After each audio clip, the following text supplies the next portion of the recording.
चेन्नई के खिलाफ बेंगलुरु की जीत से प्लेऑफ में हो गया है बड़ा बवाल।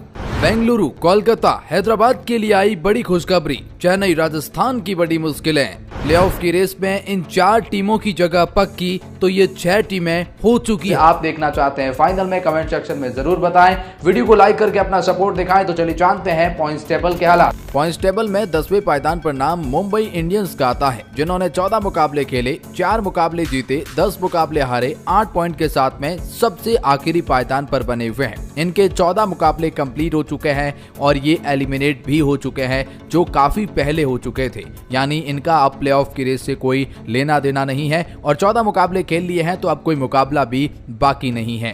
कुल मिलाकर इस टीम के खिलाड़ी अपने अपने घर भी अब जा चुके हैं और वहां से आईपीएल को एंजॉय कर रहे हैं। खैर, पंजाब किंग्स पॉइंट्स टेबल के 9th पोजीशन पर आते हैं, जिन्होंने 13 मुकाबले खेले, 5 मुकाबले जीते, 8 मुकाबले हारे और 10 पॉइंट के साथ में ये 9th पोजीशन पर है। पंजाब किंग्स को अपना आखिरी मुकाबला जरूर खेलना है और वो है सनराइजर हैदराबाद के खिलाफ, लेकिन ये टीम भी एलिमिनेट हो चुकी है। वो मुकाबला जीतो हारो कोई फर्क इन्हें पड़ेगा नहीं, क्योंकि अगर वो मुकाबला जीत भी जाते हैं तो आप 12 पॉइंट्स तक ही जा सकते हैं और वहां से प्लेऑफ में कोई भी टीम जगह नहीं बनाएगी। पंजाब किंग्स ऑफिशियली तरीके से बाहर है। ऐसे ही हालात पॉइंट्स टेबल की 8th पोजीशन की टीम यानी गुजरात टाइटंस के हैं। 14 मुकाबले खेल चुके हैं, 5 ही मुकाबले जीते हैं, 7 मुकाबले हारे हैं और इनके लिए बड़ी कमाल की बात रही कि 2 मुकाबले नो रिजल्ट रहे हैं और 12 पॉइंट के साथ में ये पॉइंट्स टेबल के 8वें पायदान पर बने हुए हैं। अच्छा, गुजरात टाइटंस भी ऑफिशियली तरीके से एलिमिनेट हो चुके हैं और 14 मुकाबले खेल लिए हैं, तो ये टीम अपने घर से इस आईपीएल को एंजॉय कर रहे हैं। कुल मिलाकर गुजरात भी एलिमिनेट हो चुके हैं। पॉइंट्स टेबल में 7वें पायदान पर नाम लखनऊ सुपर जायंट्स का आता है, जिन्होंने 14 मुकाबले खेले, 7 मुकाबले जीते, 7 मुकाबले हारे और 14 पॉइंट के साथ में पॉइंट्स टेबल के 7वें पायदान पर बने हुए हैं। लखनऊ सुपर जायंट्स आरसीबी की उस जीत से एक पायदान नीचे आ गए हैं और एक बात तो तय थी कि 14 मुकाबले ये खेल चुके हैं और 14 पॉइंट के साथ में इनकी कोई उम्मीदें इस मुकाबले से नहीं थी, क्योंकि नेट रन रेट इनकी इतनी ज्यादा खराब थी कि ये पहले से ही एलिमिनेट हो चुके थे। और अब तो खैर पॉइंट्स टेबल में एक पायदान नीचे आ गए हैं, लेकिन खैर उससे फर्क भी क्या पड़ेगा जब आप एलिमिनेट हो चुके हैं, जब आपके 14 मुकाबले कंप्लीट हो चुके हैं और जब आपकी नेट रन रेट इतनी खराब है तो आप ऑफिशियली तरीके से बाहर है। पॉइंट्स टेबल में 6th पोजीशन पर नाम दिल्ली कैपिटल का आता है, जिन्होंने भी 14 मुकाबले खेले, 7 मुकाबले जीते, 7 मुकाबले हारे और 14 पॉइंट के साथ में ये भी टीम माइनस में नेट रन रेट होने की वजह से पॉइंट्स टेबल और प्लेऑफ की रेस से बाहर हो चुकी थी। दरअसल दिल्ली कैपिटल 14 पॉइंट के साथ में अपनी दावेदारी तो जरूर पेश कर सकती थी, लेकिन जैसा हमने कहा कि इनकी भी नेट रन रेट इतनी खराब थी कि ये 14 पॉइंट के साथ में पहले से ही बाहर थे। इनका इस मुकाबले के नतीजों से कोई लेना देना नहीं था, इसलिए दिल्ली कैपिटल पॉइंट्स टेबल के 6th पोजीशन पर ही बाहर हो गए थे। लेकिन पॉइंट्स टेबल के 5वें पायदान पर नाम चेन्नई सुपर किंग्स का आता है, जिन्होंने 14 मुकाबले खेले, 7 मुकाबले जीते, 7 मुकाबले हारे और 14 पॉइंट के साथ में पॉइंट्स टेबल के 5वें पायदान पर आ गए हैं। चेन्नई सुपर किंग्स वो टीम जो प्लेऑफ की रेस में बहुत आगे लग रहे थे, लेकिन अब ये टीम रॉयल चैलेंजर्स बेंगलुरु से मिली इस बहुत बड़ी हार के बाद प्लेऑफ की रेस से बाहर हो चुके हैं। इनका कैंपेन समाप्त हो चुका है। ऐसा इसलिए क्योंकि चेन्नई सुपर किंग्स 14 पॉइंट के साथ में रॉयल चैलेंजर्स बेंगलुरु से इनकी नेट रन रेट खराब होने की वजह से ये पीछे रह गए हैं। ऐसा इसलिए क्योंकि चेन्नई सुपर किंग्स 14 पॉइंट के साथ में दावेदारी तो जरूर पेश कर रहे हैं, जैसे दिल्ली कैपिटल कर रहे हैं, जैसे लखनऊ सुपर जायंट्स भी 14 पॉइंट के साथ में थी। तो 14 पॉइंट के साथ में 4 टीमें हैं, लेकिन उसमें से क्वालिफाई वही करेगी ना जिनकी नेट रन रेट 14 पॉइंट के साथ में सबसे अच्छी हो।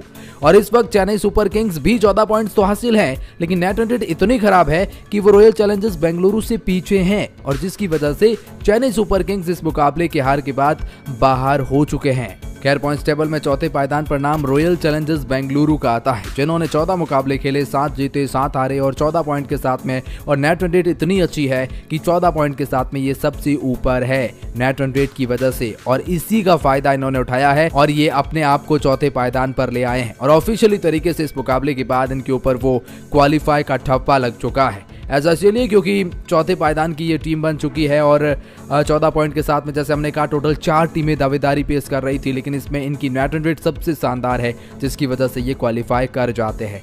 लेकिन मैं आपको ये भी बता दूं कि ये टीम जीत गई है, इसका मतलब ये 4थे पायदान की टीम है। जी हाँ, 4थे पायदान की टीम है, मतलब एलिमिनेटर में इनका मुकाबला पक्का हो गया है। लेकिन ऊपर के समीकरण समझ लीजिए, जिससे आपको पता चलेगा प्लेऑफ के क्वालिफायर के समीकरण क्या रहेंगे।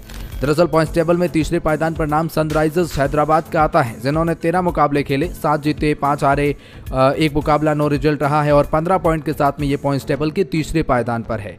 ऑफिशियली तरीके से तो क्वालिफाई कर चुके हैं, लेकिन इस टीम को अभी भी एक मुकाबला खेलना बाकी है। और जी हाँ, वो मुकाबला पंजाब किंग्स के खिलाफ खेला जाएगा। आज ही के दिन एक बहुत बड़ा वो मुकाबला रहेगा।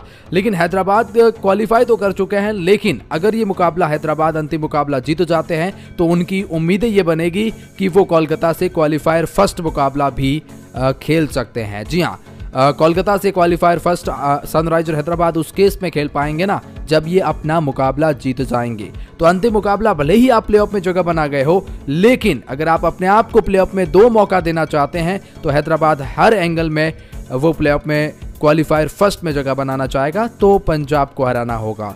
लेकिन न केवल हराना होगा बल्कि पॉइंट्स टेबल के दूसरे पायदान की टीम राजस्थान रॉयल पर भी डिपेंड रहना होगा। दरअसल राजस्थान रॉयल 13 मुकाबला खेले, 8 मुकाबला जीते 5 हारे, 16 पॉइंट के साथ में ये टीम पॉइंट्स टेबल के दूसरे पायदान पर है। ये टीम भी तो प्लेऑफ में जगह बनाई है, लेकिन पिछले 4 मुकाबले ये लगातार हारे हैं। इनके लिए बहुत बड़ी शर्म की बात है।